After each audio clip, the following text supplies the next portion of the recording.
Boom. We're live. We're here at State College's Quaker Steak and Lube, as usual, 3 p.m. on a Tuesday or a Thursday. It's the Lion Country Kia Goon and Ironhead show. And now we are down to neither Goon nor Ironhead. If you watched us on Tuesday, you know that Ironhead is with the Penn State wrestling team right now. They're getting ready for two big matches coming up here. I'm Chris Bucanani, filling in for Goon, as I have been for a while. Believe it or not, the big guy still does not have his voice back yet. He was out here to visit us a little bit earlier and could barely speak a word. Yeah, it's good to see Goon, but he said he's feeling good, but he can't talk. Cannot speak. Mike, I'm going to get you to move your microphone a little bit more in front of your mouth there. There you go. Okay, so I got Mike the mailman with me, the birthday boy. Yeah. Happy birthday to you, beloved campus icon, Mike the mailman. Thank you very much. They come every year. See if I can get another one. Yeah. 47 years young. How's it feel? Where's the time go? I know. I love the 40s. How you doing, Mike? Never had a bad day. I'm good. Thank you. Good. It's a pleasure to be here with you, as it always is whenever we're doing obligatory on TV, on podcasts, or anything else. And it's fun to be in here filling in for the Goon and Ironhead. So we're going to talk a lot of college football playoff today, Mike, but I wanted to just rewind a little bit because there have been so many big stories in college football just over the last week. Oh, yeah. So Lincoln Riley... It's a coaching carousel. Unbelievable. Like never before. I know. Yep. Then Brian Kelly sends a late night text, and he's off to LSU. Wow. And so interesting. Let's start with Notre Dame. Just made what I think is a risky but a fascinating decision to not participate in the coaching carousel whatsoever and just promote 35-year-old Marcus Freeman, their defensive coordinator, graduated college in 2009. Wow. Now head coach of one of the premier programs in college football.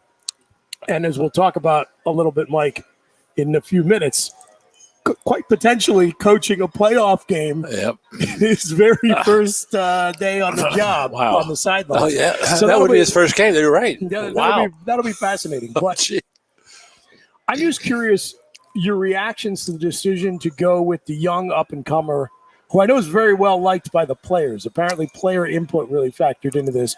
But there was this feeling that you had in Freeman, a guy who has, future hot head coaching commodity written all over him. Mm-hmm. And if you have that guy in-house and the opportunity presents, you just keep him in-house. Yeah, Good move, bad move? Yeah, I do. Because, a couple guys, I think there are a couple of coaches in the NFL that are fairly young also, in their 30s also. That doesn't seem to be a detriment. I mean, and plus you say, if you have the player input, I think that's a very positive thing for Notre Dame. To have the players be, because they're the biggest part of the team are the players, and I think it's good to have their input like that. And frequently, you feel like the players don't get a ton of input into that. Yeah. They seem to be lost in the shuffle a lot of times. They're like, "Wow, this guy's leaving. I came here for him, and now he's leaving." Well, right, like in the matter of Kelly's departure, right? They get a text that says like, "Hey, I'm sorry you found out about this through the media. I'll come talk to you tomorrow." They get 2 minutes, and he walks out, and he's off to LSU and the big money. Yeah, what a culture shock for Notre Dame to LSU. Jeez, I can't imagine that. Wow. So practically since Brian Kelly got to Notre Dame, he has been pissing and moaning, Mike, about the academic standards there and how he viewed them as a detriment to recruiting. So I think when you had a combination of money and a chance to go to LSU where they will let anybody in and they can run and throw football. And a couple of years ago, he was mentioned in a couple of NFL jobs too. And he was sort of – He's always been in that mix. Yeah. So, I mean, it's surprising, but it's not surprising. I mean, that he left, but I don't know. I don't know. I was telling this to Ironhead on Tuesday. In the last 30 years, there have been 12 instances of a college coach leaving his program after an 11-win season. Wow. 5 of them were to leave to go to the NFL. Mm-hmm. Another 5 were there was a scandal or some kind of NCAA sanction issue or something. They were basically forced out after an 11-win season. So that's 10 of the 12. So the remaining 2 were Brian Kelly leaving Cincinnati to go to Notre Dame, that's right. and now the Fighting Irish to go to LSU. I don't know. I mean, you would think you would, once you had the Notre Dame job, you would never leave. I mean, you would think that would be the case, but apparently that's not it. I don't. Well, this is after my heart now, Mike, because to me it speaks to a lot of the conversation we've been having around, like, how much money is Penn State going to invest in its football program? Yeah. There are still a few blue blood winning programs left in the sport who would prefer to act like universities and not like NFL franchises. And, look, Notre Dame's one of them. And not only were they unwilling to lower their academic standards, they're not willing to pay a head coach what LSU is going to pay Brian Kelly. And I don't know if that's been confirmed that he's getting $15 million. It's somewhere between 10 and 15. But either way, it ain't what Notre Dame's going to pay. Yeah, and I think it's good for Notre Dame to keep their high standard like that, academically and monetarily. I think it's good. That's who they are. 100%. Yeah. I'm with you. And I was saying to somebody last night, I've never liked Brian Kelly, and now I hate him even more because he's done something which to me is essentially unforgivable. He has made me sympathize with the Notre Dame football program. Oh, I know. Yeah. Well, that's awful. That's awful. But it's hard to do. I agree. Good for them. Oh, yeah. Good for them. Yep. And again, good for them for taking a big risky swing. Mm-hmm. I mean, if Marcus Freeman is everything he is advertised to be, you say, well, look, this is our guy. We got him in-house. Maybe one day down the line, he is going to end up as one of these coaches that programs like USC and LSU are chasing after. If we've already got him on the staff, why let him go? And maybe there's a little bit more of a learning curve, but again, you invest for the long term and listen to your players. I'll tell you this much. My bride will be happy with me because I'm going to root for him and the program a little more than I normally would root for Notre Dame. My bride thinks I should root for Notre Dame all the time, which I don't. But now this guy's given the situation, put in the situation, just hope for the best for him. I am disgusted at the degree to which I am just tolerant of Notre Dame football right now. It sickens me, and it's all Brian Kelly's fault. It's all his fault. So let's flip it around and talk about Kelly going to LSU. Mm-hmm. Good move, bad move, Baton Rouge. What do you think? There's no way I'd want to go to LSU as a coach or a person. I'm sorry, I'm not. And why is that? It just scares me. That whole atmosphere scares me. A little too crazy? Yeah. It's more to them. It's just all about football. But to me, no. I will say this. So I'll say a couple of nice things about LSU. Okay, good. Mike, the mailman just submarines the whole town, university, state. Because I remember I went to the Sugar Bowl once a long time ago in New Orleans, and and that was the worst trip I ever had. A little too wild for you. Yeah, it was just it was different culture. I don't know. So we played LSU in the Capital One Bowl after the 2009 season. Yeah. It was that was the game. You probably remember it because of how sloppy the field was. Oh, yeah, that's right. I do remember that. Ridiculous, terrible field conditions. And we beat them, but fun game. Yeah. I really enjoyed the LSU fans. I will say that as a Penn Stater who loves the tailgate atmosphere around the Beaver Stadium, I have always wanted to go see a game in Baton Rouge because I've heard nothing but good things about the uniqueness and the fervor of their tailgating. So nothing against the fans or anything. But to me, Mike, I feel like at least until Nick Saban retires, LSU is not actually a destination job. No. I mean, it is insofar as the money is going to be there. The academic standards are not like what they are at a place like Notre Dame, for example. Brian Kelly will like that. And they will be willing to spend to put resources behind the program. But I don't think that's different from probably 6 or 7 other non-Alabama or even non-Alabama or Georgia programs in the U.S. in the SEC. Yeah. Like Ole Miss will spend, right? Like Arkansas. Hell, Arkansas will spend on football. Most SEC schools are willing to break the bank in support of their football programs. And the differentiator between them and LSU is that if you look at the totality of like the last 20 or 30 years, LSU is kind of an up and down and up and down. And there's been a lot of down. But the up periods have all included a national championship. And they've all been kind of quirky, all three of them.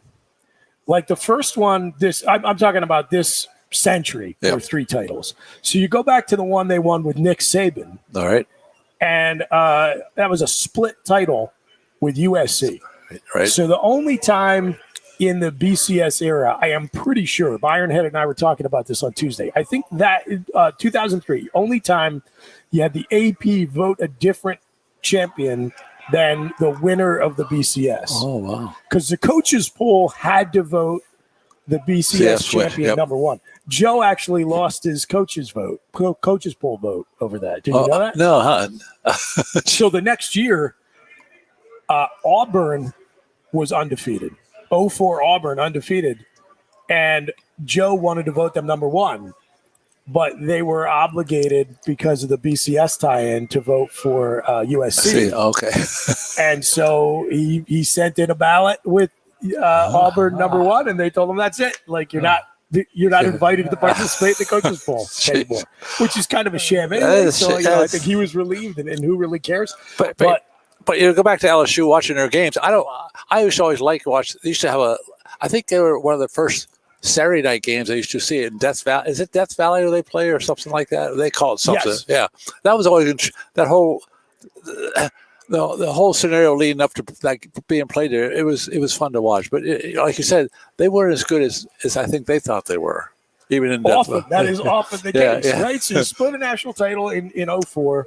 Then they win the I can't even remember what year it was that they won with Les Miles. That's right. It was like 2011, 2013 time frame. Yeah. But that was a 2-loss team. Yep. And again, there's just crazy stuff happened, and somebody had to get into the title game, and there it was. It was LSU. And so, you know what? It might have been 2009, actually, because I think they beat Ohio State. But anyway, excuse my faulty memory. And then the last title they won in 2019, even that was, a little quirky. Yeah.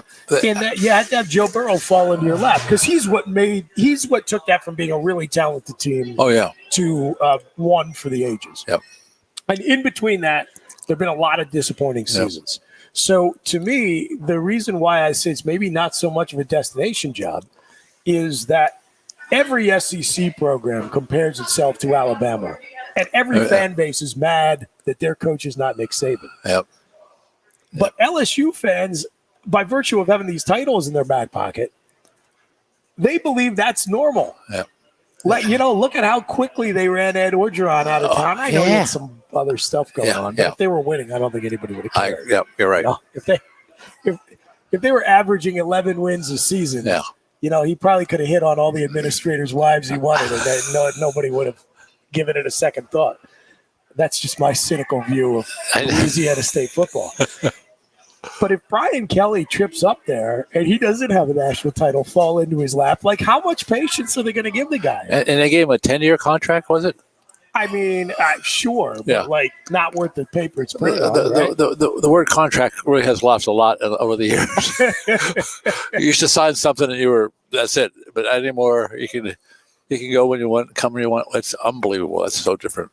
That was an interesting point you made earlier, talking about Marcus Freeman at Notre Dame, talking about the trend in the NFL to go to younger head coaches. Yeah. I have noticed that, right? Like Sean McVay out in LA was the first one. Yep. But then now you've got Nick Sirianni, of course, in Philadelphia, and Brandon Staley in, I always want to say San Diego, but they're also LA now, the Chargers.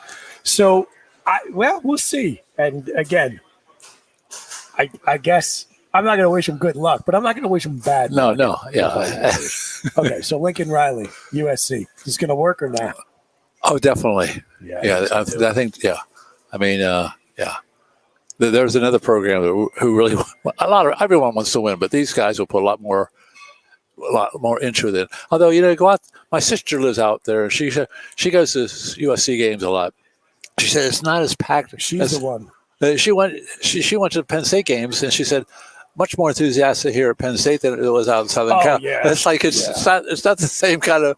I don't. It's a different atmosphere. Apparently, it's a different culture. It is a different culture. It's probably true that one of the reasons why Northeast sports fan bases are so intense is that our weather sucks. Oh yeah.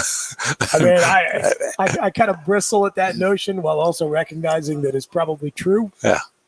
And we go get games no matter what it's like. Exactly. Yes. We do. We support lousy teams, like Cleveland, Buffalo. Like right. God bless these fans through thick and thin, right? Right. But when you're out there and it's sunny and nice and blue sky, there's other things to do, man. Yeah, that's right. There's surfing, there's shopping. I don't know, different culture. I had a friend I went to school with who went out to be a production assistant on Hollywood Squares for a few years after he graduated. And he finally had to just get, he works for the Meadowlands now. He grew up in North Jersey. He had to come back. He's like, I just couldn't take it. He's like, I couldn't take it. I'm in a bar at what is 9 a.m. to me with two other people watching the Giants. Oh, yeah. Trying to explain why, my happiness for the rest of the week hinges on what happens over the next 3 hours. Just totally different culture. So, yeah, there is that, but there's also lots of money. Lots of money, yep. A coterie of really crazy boosters with more money than God and willingness to spend it on USC football. And just an absolute metric ton of elite talent. Oh, lots of talent. Yep. There's that 5-star quarterback who decommitted from Oklahoma already. And look, he's going to go play for Lincoln Riley. He will get a ton of those kids to go there and play for him. He's a great scheme coach. I think he'll implement a creative offense.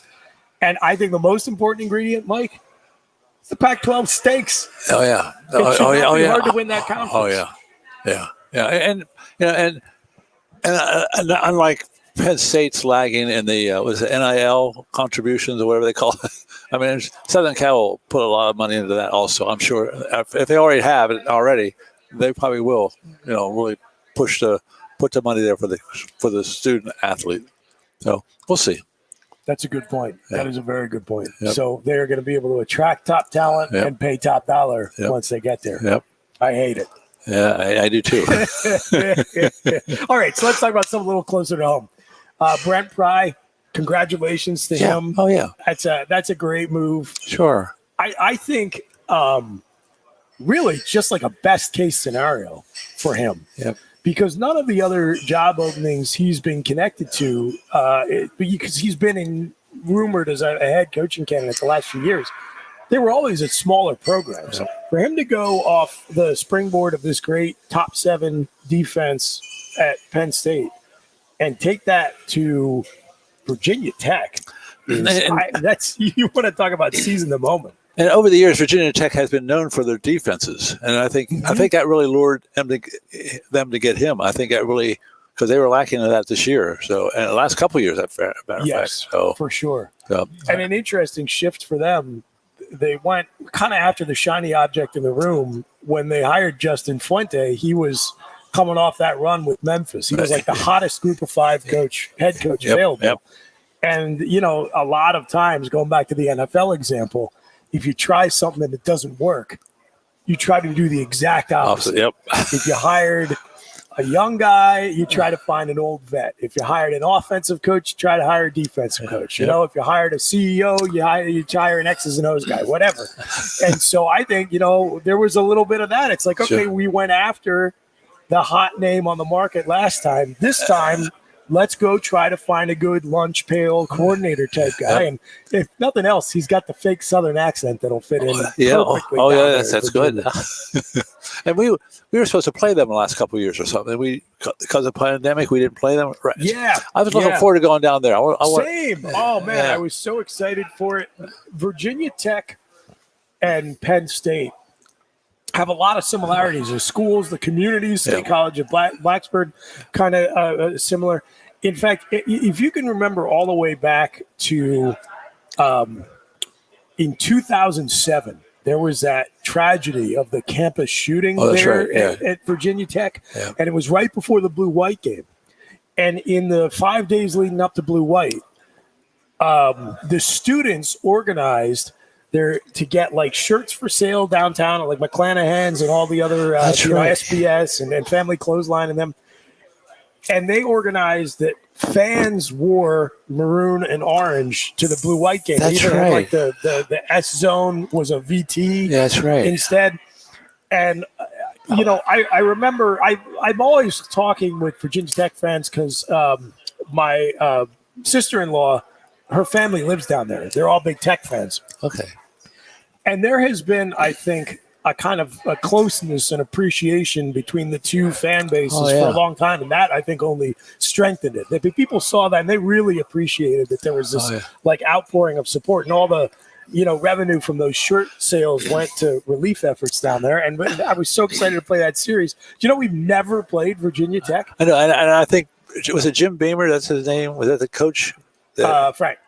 Frank. Yeah. He and Joe were sort of similar age-wise. I mean, you can see some similarities there. And I think a lot of people wanted us to play them and vice versa, but it was going to happen, but then it did happen. But maybe it will happen now with Pry going there. Maybe, who knows? Could be a fun bowl matchup. Oh, yeah. Wouldn't it? Yeah, it would be. I got a comment here on a Music City Bowl projection currently of Missouri versus Penn State. And that's in Nashville, is that? Yes. Yeah, okay. Yeah. That'd be a fun destination. I know you're holding out for the Vegas Bowl. But, I don't know. I could probably pick a more fascinating opponent than Missouri. Yeah. But it is what it is. So Penn State's got to make a move at defensive coordinator. Yep. And I'll talk a little bit about a couple of the different candidates, but I'm just curious, just in terms of the type of coach you would like to see Penn State bring in, promote from within, hire from outside. What's your preference? I'm a promote within kind of a guy. I knew you would be. I just because, I mean, you don't have to teach him the system that's already there, because the coach within already knows the system. And I think that takes a lot off the head coach. He doesn't have to worry about that. But I don't know if that's that's what I would do. But I don't know if that's the best choice. Well, so that's definitely a possibility. Our co-host, Brandon Noble, who knows a thing or two about playing and coaching defense, he thinks there is, or at least thought there was when it was announced, a very strong chance that James might choose to elevate one of the assistants and then hire a linebacker coach. Okay. So you could bring new blood and perspective into the program that way, and also maybe put a little bit more attention on a position that has underachieved for several years running, in my opinion, at Penn State. I think that's probably less likely now, just because you feel like if it was an internal promotion, they could have announced it. You're right. Yep. I'm trying to remember how long it took them to announce Ricky Ronnie when Joe Moorhead left. And that was another situation where you knew Joe was going to get head coach offers in the offseason. So I'm sure James Franklin was prepared for someone to maybe try to hire Brent Pry, and I have to think he had at least a week of knowing that Pry was pretty seriously in the mix, right? Oh, yeah. So I'm guessing with that amount of lead time, I doubt it's an internal promotion. Yeah, you're right. But if it was, I guess the guy probably would most likely be actually Anthony Poindexter, even though Terry Smith has some seniority. He's bounced around in his coaching career. He's coached offense. He's coached defense. Poindexter is kind of like a Marcus Freeman type, where he's a rising star. Potentially, you want to keep him in-house as long as you can. So you do that with a promotion, more job responsibility, more money, change the title, all that kind of stuff. But I think the longer and longer this goes without hearing one of those two names called, the more I think it's going to be an outside hire. Yeah. Now, are there many available? I mean, I don't know who would be available, because of course, I mean, Penn State is a top 25 program. Sure. So there are a lot of defensive coordinators and other good programs who a combination of prestige, money, and look, let's be honest, James Franklin's track record of getting his assistant coaches hired and promoted, right? He's putting together a pretty impressive coaching tree. The chance to tap into all of that could lure away a guy who's pretty comfortable even at a decent program. So there, I mean, as we're seeing with the head coaches, your ability to bring a replacement in is directly proportional to your willingness to spend money. Yep, yep. Supposedly part of this whole 3-month odyssey of renewing James's contract in that whole rigmarole was a commitment to again spend some more money on assistant coaches. So we should be able to spend to get whoever we want. As for who the top candidates are, before I get into that, I just want to say I'll speak this into existence. This is not me predicting this is going to happen. In fact, I think it has an almost 0% chance. But you got to wish upon a star. My Christmas wish for defensive coordinator, I would love to see us hire Gary Patterson, the former head coach at TCU. Oh, yeah. Great schematic coach, great teaching technique, built that program up from nothing, and has head coaching experience. And he seems very calm on the sideline. He's always, when I ever watch those games, he's always like he knows what's going on. Gravitas, right? Yep. And he's a name guy. He understands recruiting. He obviously has been recruiting pretty successfully, considering he was at TCU in Texas, which is a hotbed of talent for over a decade. So he's got great connections into a part of the country where you want to be able to strengthen your talent pipeline. And we've already had some really good players come up from Texas over the last few years. So I think there's a lot of good to be said about it. And I think in general, I like your coordinators having head coaching experience. One of the biggest selling points for me for Joe Moorhead when we hired him was he was coming from being a head coach. I think, Mike, that especially for a coach like James, who wants to get his hands on absolutely everything. He wants to be involved, at least in a minimal fashion, in damn near every aspect of the program, right down to the color of the pylons of the practice field. If you're going to do that, you need to have some guys who have been around coaching a football team and understand how to just take care of the basics on their side of the ball. Not to mention the fact it's no secret that I think James is no whiz when it comes to in-game coaching decisions.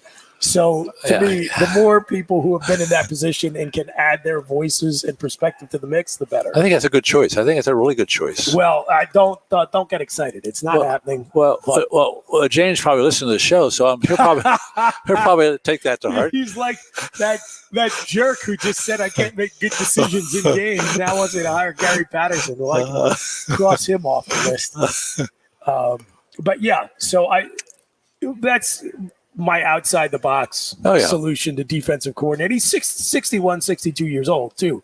So it's not like he's got an obvious next chapter as head coach of a big program in front of him. And if he still has that aspiration to coach well into his 70s, which look, some guys are now, a stop off at a power program as a coordinator is actually probably a better launching pad than just taking some bottom third Pac-12 head coach job.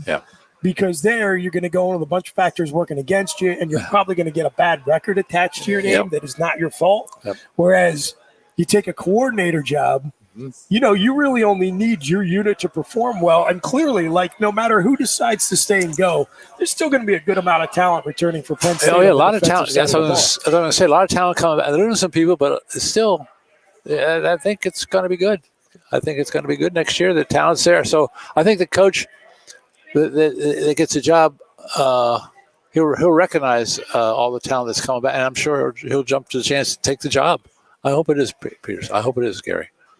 I hope it is, but you never know. Don't get your hopes up, Mike. I'm not going to get my Christmas wish. I don't think so. I don't think Santa's coming down the chimney with Gary Patterson, Joel Bucanani. But other options on the table. A lot of folks, of course, mentioning Sean Spencer, who was our defensive line coach. He would come back. He's an approach, right? Yeah. He's coaching with the New York Giants. No, kind of like Tyler Bowen, our old tight head coach. I was just saying to my wife yesterday, I was like, look, I get more money. I understand. Everybody wants to make more money. I understand it. But there is something to be said for not hating every waking moment of your professional life. And can you imagine right now being the tight ends coach of the Jacksonville Jaguars? No. Imagine that job. Yeah, you're right. Yeah, you're right. Money. You're right. Money. Who needs it? I mean, it's sounds almost as bad as being defensive line coach of the New York Giants. There you go. So, again, the big question, and I just keep hammering on this, is prior experience. Have you been a coordinator? Have you called plays? Have you been a head coach? Or, the big question with Sean Spencer and the other guy a lot of people are going to mention is Elijah Robinson, who was a defensive tackle for Penn State, went directly from his playing career to being a GA for the Lions and has been a very successful recruiter with great ties to Penn State's recruiting footprint as the defensive line coach at Texas A&M. He has had other programs sniffing around him for either their D-line coach job or defensive coordinator. So a lot of smoke around Elijah Robinson. I think almost too much probably, but makes me think it's not going to happen. But those two guys with strong ties to the program get mentioned a lot. Yeah. Where does all the smoke come from? I mean, look, 1,001 morons like us, Mike, need to create content all the time. Keeps everyone interested in the game. You're right. I have to give James Franklin a lot of credit that despite the number of people who cover Penn State football, like there's an unusually large beat for Penn State football versus even a lot of other college football teams in the country. And despite the internet and the rumor mill and the message boards and all of that, he typically has done a really good job at keeping his coaching hires under wraps until he makes them. Yeah. Like if you think about it, I can't think of any time that sticks out to me when the press has scooped the athletic department on announcing a move with Franklin's staff. You're right. The Yursich hiring this offseason, Shiraka the year before, and Moorhead before that.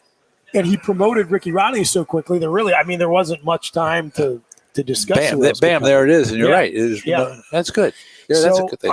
I to be honest, Knowles, the defensive coordinator at Oklahoma State, he's been brought up a lot. He, to me, is a super intriguing candidate because I like coordinator experience. I talked about, have you done it? Yeah, I've done it. If you're going to come in here into this sort of CEO managerial model we have at Penn State, I would like you to have already done the job we're hiring you for. That makes a big difference. You're right. It's not this place for on-the-job training if we're trying to be elite. Okay? That's right. Yep. And what I like about him in particular is that Big 12 defenses stink. They're terrible. And Oklahoma State's has been one of the worst.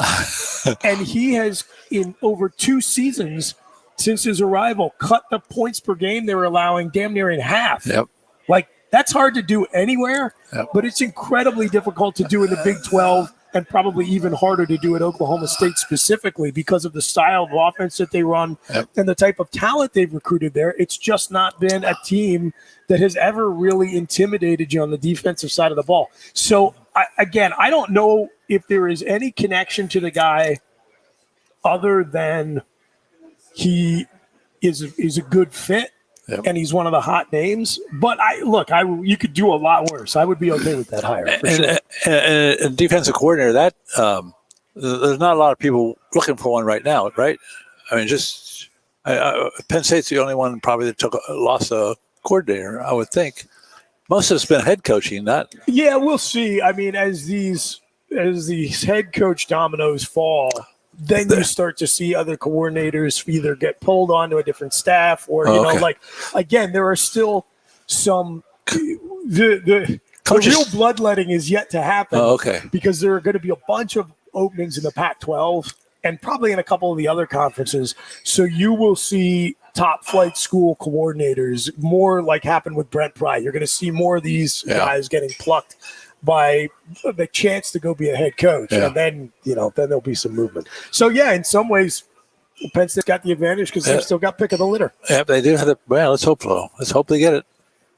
I want your Christmas wish to come true. I want your Christmas. Come on, Santa.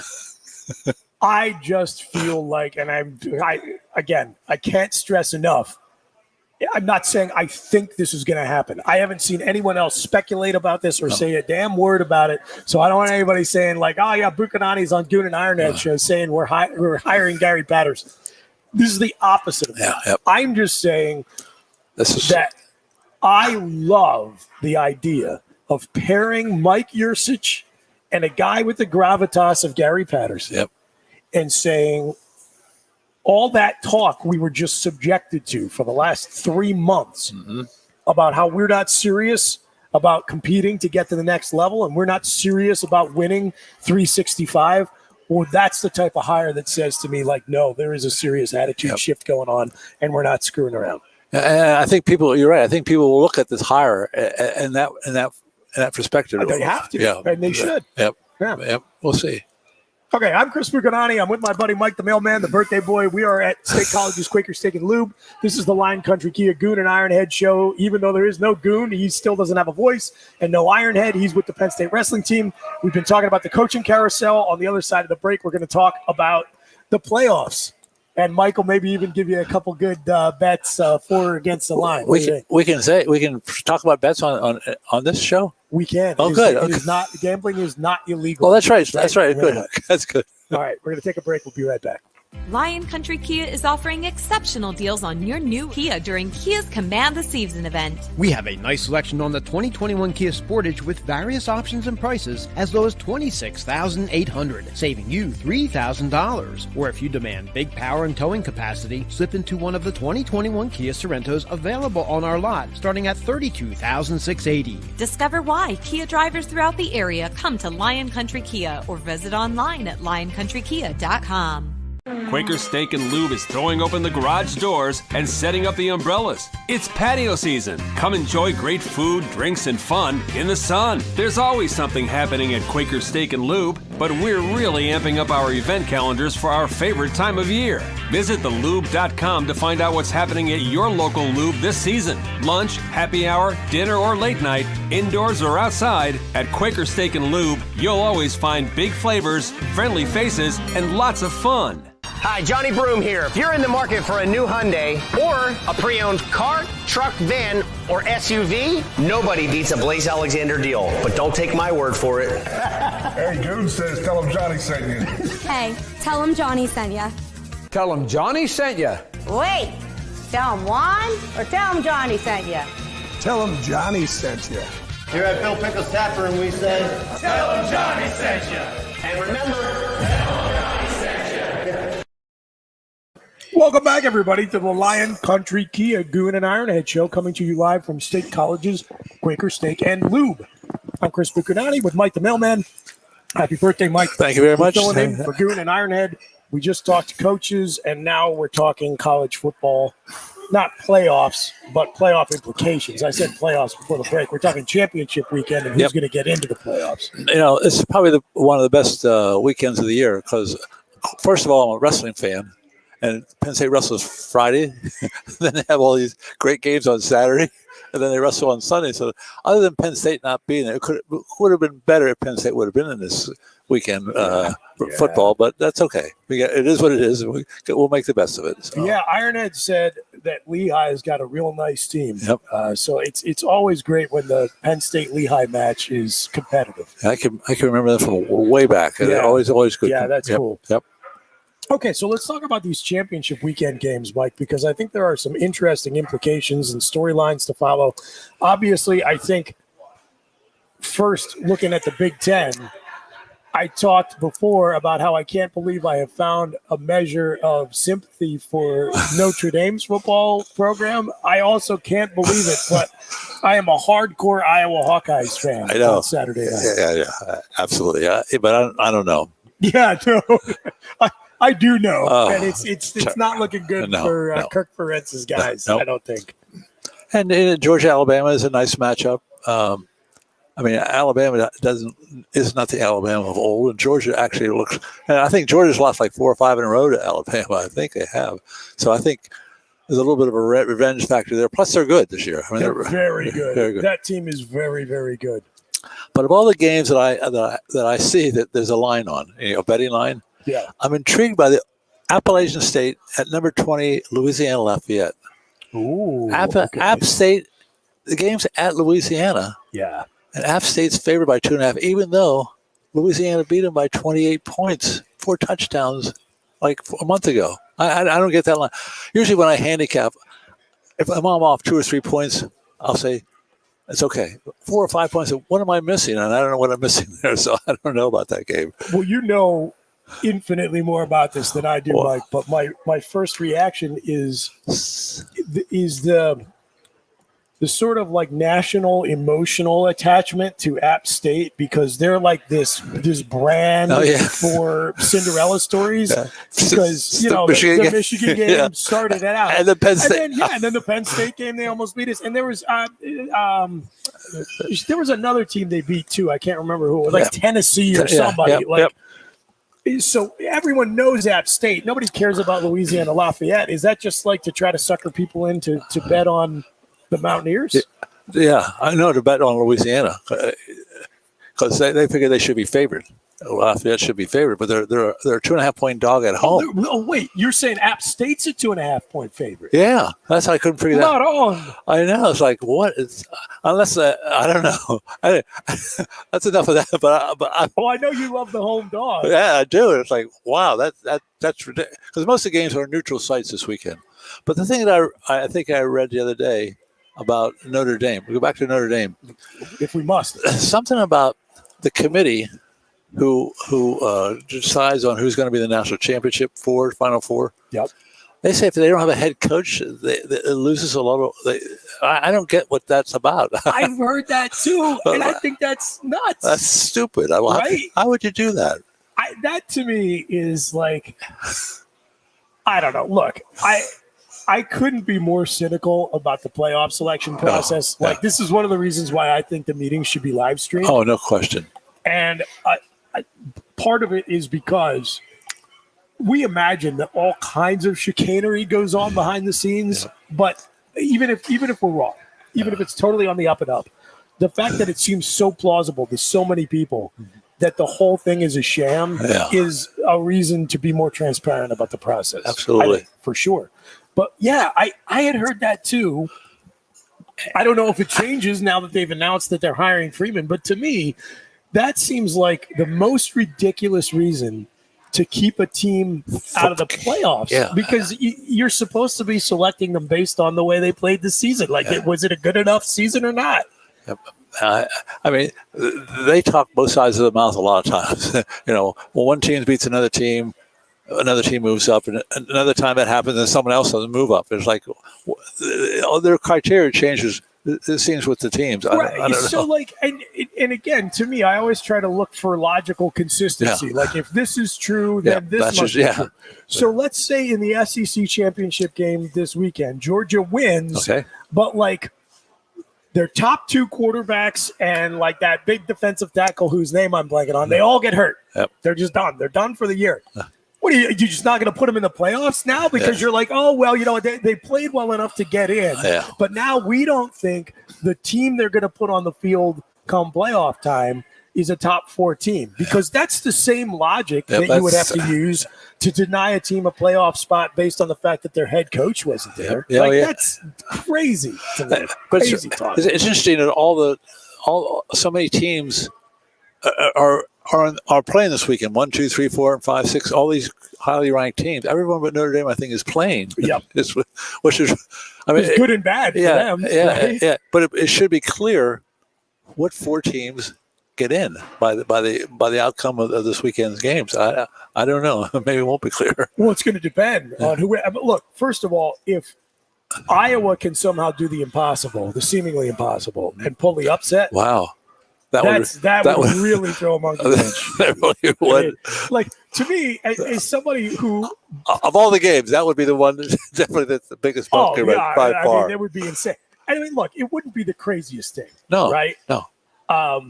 Michigan's rush offense looks really strong right now. For as well as Penn State played against them through most of our game here, they were down a running back. Like Blake Corum was hurt in that game. When you got Haskins and Corum together, I just don't see Iowa being able to contain them. No. But, look, crazy things have happened. Oh, yeah. the scenario I will root for, just because I enjoy chaos. I still enjoy the playoffs for all their faults to the BCS. Oh, yeah. But I would love to see a situation that sees Bama, Georgia, Notre Dame, and Cincinnati get in, because then you would have one Power 5 conference represented in the 4 playoff spots. So that would be fun to me, just to kind of prompt shaking up the system. But again, other than Michigan, Iowa, which I think I'm correct in assuming you think is highly unlikely to not get chalk, right? Yep. I know you're fascinated with Cincinnati. Oh yeah, all season you've been on Cincinnati. I said that they were the best team in Ohio. It wasn't Ohio State. I said that from the get go. But I just like to go in it because, like you said, they're not expected. Top. What do they call those big 5? Group of 5 school. Yep. I just want that to happen. And then if Alabama would lose to Georgia, and Oklahoma State would win. I mean, I think that's probably a tough call for them to, I don't know. By the way, Baylor's quarterback is hurt. So does that does Oklahoma State's win? Does it count less now? Because too bad, guys. Sorry, that team had an injured quarterback. Yeah, so that's now you don't have a chance. You're right. There's so many different scenarios. It gets so silly. It does. The more you try to focus on it, and look, it was fun to watch that Bedlam game last weekend. That was a very entertaining football game. Oh, yeah. And I like to root for the underdog when I have no rooting interest. So, good on Oklahoma State. Yep. That's great for their fans, great for their program. Yeah. If the Big 12 was not good enough 3 weeks ago for a 9-0 Oklahoma team to be ranked anywhere higher than 8th. Yeah, that's a good point. Then they should be out. Yeah. They should. The one-loss Big 12 champ should not be in the conversation unless there is utter chaos. You're right. Because otherwise, why are we even putting these rankings out at all? Because you did say early on Oklahoma should be higher. I remember you said that at the beginning of in the middle of the year. They're 6-0, 7-0, and you're right. They were ranked 8th. Oh, right. And again, if you're not going to rank them high early, then at some point or another, you're either going to have to just write off the entire conference because the best team in the conference was not cracking your top 7, or just leapfrog them over a bunch of other teams based on what? Nothing, based on nothing other than we screwed up earlier in the year. Yeah. But, you guys, talk about brand a lot, and you always talked about Oklahoma is the brand of that conference, as is Texas. Yeah, right. And Oklahoma State probably is not as big as the other two. No question. So, I think that hurts them too. I think it does too. I think all things being equal, Oklahoma would have had a better. Now, Oklahoma wouldn't have played Baylor. Oklahoma would have had to rematch against Oklahoma State. Yep. And again, paradoxically, doing what they needed to do to get into the Big 12 championship game, which is beat Oklahoma State, would have hurt their chances because they would have been playing a 2-loss team instead of a 1-loss team in the Big 12 championship. It's also stupid. Going back to Cincinnati for a minute, what's the line on that game? Cincinnati at home, favored by 10.5. Okay, well, who do you like there, straight up and against the spread? I never do straight up games. I say always against the spread. Okay, I like Cincinnati. So you think they're going to win? But straight up, and I do. Yeah, I see. I got a sinking feeling like Houston's going to get them. The pressure of the moment, it's really going to set in that all we have to do is win this game, and we're in, which is not necessarily true, by the way. But you do what you can to control your destiny. I think they're just going to get the deer in the headlights. I bet you the committee is definitely rooting for Houston. that. Big time. Are they ever? Big time. That's there's going to be a bunch of Andre Ware and David Klingler jerseys in that committee room on Saturday night. There's no question. You're right. I'll tell you. Yeah, so I just have this gut feeling. Because Houston's a good team. I don't want to take anything away from Houston. They've been impressive. I mean, they're 11-1. 11-1. Yep. And look, I'm not going to allege that there's some sort of conspiracy at work, right? But if you want to think that, I won't mock you for it. Yeah. And they're not connected with the Houston baseball team, right? There's no chicanery there. Nothing going on there now. It would be interesting to see if there's been any dialogue back and forth between the Astros front office and the University of Houston athletic department. But let's for a moment.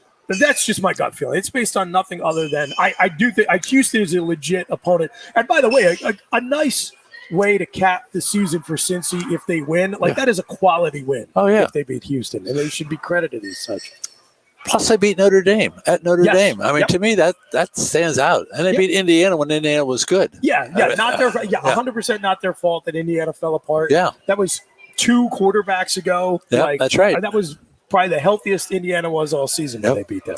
Yep. And at that point, Indiana looked like not a great, but a respectable Power 5 team. Yep. Right? The Big Ten school. So I mean, they have done absolutely everything that has been asked of them. Yep. Now they got to cross this last hurdle. Yep. Again, I do think Houston's a quality win. Oh, they get it. Do you see any scenario where Cincy finishes the season undefeated, goes into the weekend number 3, and is on the outside looking in come playoff time? I don't see how that's possible. I don't know. I'm trying to look at these scenarios, and I don't know. Number 5 would win big.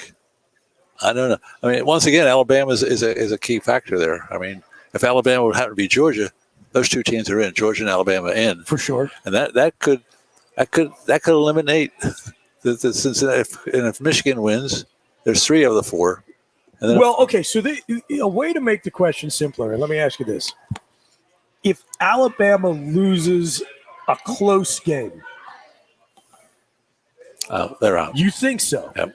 Now, are you saying that because that's how you think it should be, or that's what you think the committee's going to do? I think that's the way it should be. I think that's what it should be. But what the committee thinks that, who knows? You're a betting man, Mike. Yeah. If you're to bet on the committee, excluding an 11-2 Alabama with, let's say, a loss by 9 or fewer points to Georgia that is still competitive in the fourth quarter, I would say they still can. My money line would be on the committee saying 2-loss Alabama's out. Wow. Okay. Because that then opens it up a little bit more. Then it really becomes, again, we're just going to totally fade the Hawkeyes here and assume Michigan's in. Oh yeah, Georgia's in no matter what. So that's 2 spots. Yep. And then it really comes down to a question of Notre Dame versus if Oklahoma State can win the Big 12 championship game. So the only thing is, if let's say Notre Dame would get in, they would be paired with Cincinnati again, and I don't think they want that. 2 versus 3, isn't it? 1 versus 4. What a terrible game that would be! Right? Nobody wants that because they'd be both matchups again. I mean, it's like Georgia, Alabama, and then Notre Dame, Cincinnati. Who played already? There is definitely somebody who's going to be slipping a sedative into what's the Cincinnati quarterback's name? Somebody's going to be slipping a sedative into his Gatorade. Oh yeah, before they play that game. Yeah, there are a lot of reasons why Cincy losing would really help the committee out. Oh yeah, definitely. And again, you look at Notre Dame, they're sitting pretty because they don't have to play. Yep. Their resume is what it is, and assuming they're not penalized for having a different head coach than they had. That's the dumbest argument. But I do think it helps that their head coach was the defensive coordinator all season. So there's no turnover, there's no chaos. It's a very smooth, orderly transition. I don't think you can keep them out on the basis of Brian Kelly not being there. Right? For God's sakes, that's absurd. They earned what they got. They earned all those wins. Yep. So, ultimate chaos, Mike. Yes. You really want to root for chaos. I love it. I guess root for Baylor, Houston, and Iowa. Yeah. Because then, for the first time, the Pac-12 title game enters back into the conversation. Which you and I didn't even mention for good reason, because who cares? The Pac-12 is so far out of it, which is why it's so attractive to Lincoln Riley, right? He's looking at the Pac-12 and he's like, Mike, this is like stealing candy from a baby. And that game's played Friday night. And once again, to me, the wrong team's favorite. Oregon's favorite, and Utah beat them by like 30, like 4 weeks ago. I don't know. It's in a neutral site, but still, it's in Las Vegas actually. But still, I don't. The odds makers are trying to sucker people in to go one way or the other. Yeah, who you like in that one? I like Utah. Yeah, I do too. I like Utah. I do too. Yep. I think the flaws in Oklahoma that Utah exploited. Yep. They ought to be able to do the same thing again. I mean, I know it's difficult matchups, beat the same team twice, yada, yada, yada. But I think there's a reason they beat them like a drum the first time. They ought to be able to win again. And they provide them with sunglasses, Utah, because, Oregon comes out with these fancy the uniforms are so flashy, like whatever. So that's okay. All right. That's the last thing I'm going to ask you about today, Sure. Mike DeMille. And thanks for doing this. Sure. This is fun. Always fun. Did you notice? I thought this was very bizarre. Jim Harbaugh is an odd duck. Yeah. Man, he is a strange human being. Yep. I have even heard some people question whether or not he might possibly be a serial killer. Now, I'm not saying that he is. No. I want to be very clear. Thank you. I am not saying Jim Harbaugh is a serial killer. Jim Harbaugh is definitely a serial killer, is nothing you would ever hear me say. No, never. I'm just asking questions. That's right. Strange guy. Did you notice he was essentially dressed in a Bo Schembechler costume? No, I know that. Last Saturday. Know. Did you notice that? I did. That was pretty funny. I think a lot of people, although what you want about the guy, he did take a pay cut this year. He did. I mean, not that he needs the money, anything, but like the old style ball cap. Oh, the ball cap, the stitched on yep. M, the skinny M, yep. and the sunglasses in the driving snowstorm. That would be like if James Franklin came out in a Big Ten championship game and he had rolled up khakis and black Nikes on. I just thought it was very odd. Very strange. Did anyone question him on that or not? No, of course not. No, of course not. People, no. You and I, we must be really quirky to think stuff like that. See, this is why we don't get credentialed to Franklin's press conference. We're going to ask dumb questions like this. That's you true. get to ask the players their favorite cookie once a year at Media Day. Other than that, they keep us far away from the microphones, which is probably good advice to give to Goon and Ironhead as well. But we have filled in as capably as we possibly could. It's been a pleasure to be here with you. The Goon and Ironhead show comes to you from State College's Quaker Steak and Lube every Tuesday and Thursday from 3 to 4 p.m. Great insight from a former Penn State offensive lineman and the longtime voice of Nittany Lions Wrestling. We love being here at Quaker Steak and Lube, one of the best spots to watch sports and eat delicious wings with an amazing selection of sauces in State College. I want to thank Lion Country Kia and Blaze Alexander Hyundai Mazda for being longtime sponsors of the program. Also, the State College Spikes. We're so happy to have them back in the community and playing ball again this year. For the birthday boy, Mike the Mailman, I'm Chris Bucanani. Hopefully, Ironhead and Goon will be back with you next week. Until then, take care of yourselves and each other. We are.